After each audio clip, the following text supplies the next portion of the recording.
Now then, my voice is much better today. I went to bed silly early last night and feel considerably. I feel considerably better for it. Still not cracking, but yeah, let's not go into it. A new lens is going to arrive, and I'm excited for it. It's been on the cards for a little bit. Well, I've talked about it a couple of times.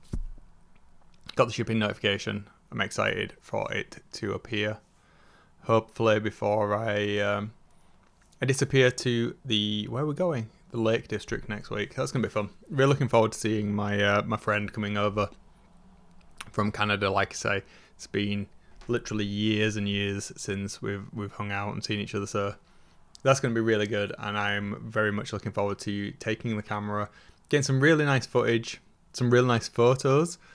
Something that I don't really talk about often, but I really enjoy photography as well. I'm not particularly good at it. The majority of things I photograph are 28mm heroic scale miniatures, but that's going to be a fun thing to hopefully partake in and, just hang out as I'm doing that sort of thing. What else can I talk about? So I want to talk about process stuff today, really. I know I've talked about it a little bit in a fair few videos over the past few weeks. And I've got a placement student, and I've been trying to convey, quite successfully I think, the importance of having a process and weighting what it is that you're doing to the left of things. So there's a lot of folk that perhaps will take the path of least resistance to doing something. And that's absolutely fine if that works for you in whatever capacity. Great.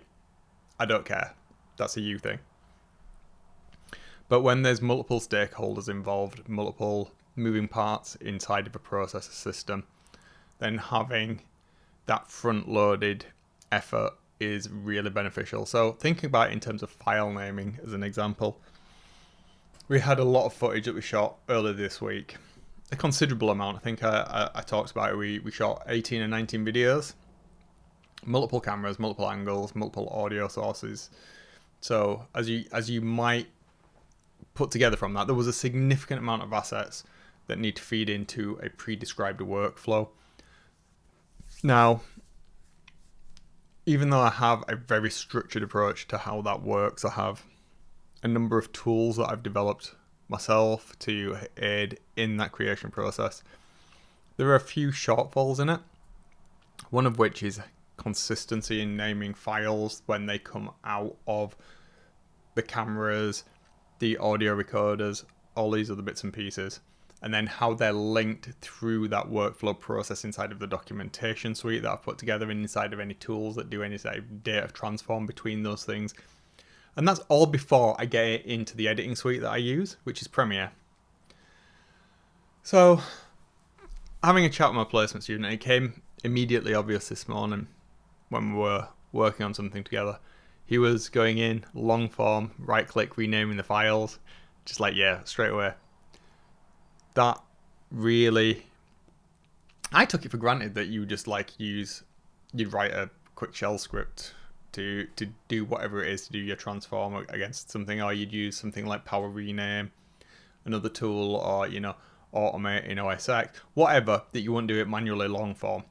But he was doing that, so that's a really interesting one. I've given him the tools to not have to do that, but it goes to show, even though I've been doing this sort of thing for years, building processes, systems, workflows, moving data from A to B, I've always assumed, wrongly so, a basic level of functional understanding where you wouldn't do something like manually rename several hundred files, because computers are really good at doing stuff.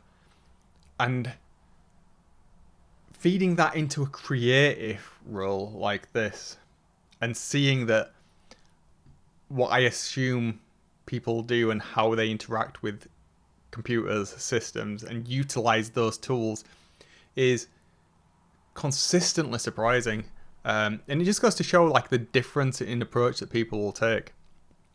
I would have personally, if I didn't know how to do that programmatically or use a tool know what to look for, I would have spent the time to research how to more efficiently do that, because doing something several hundred times is balmy when a computer's really good at doing repetitive things fast.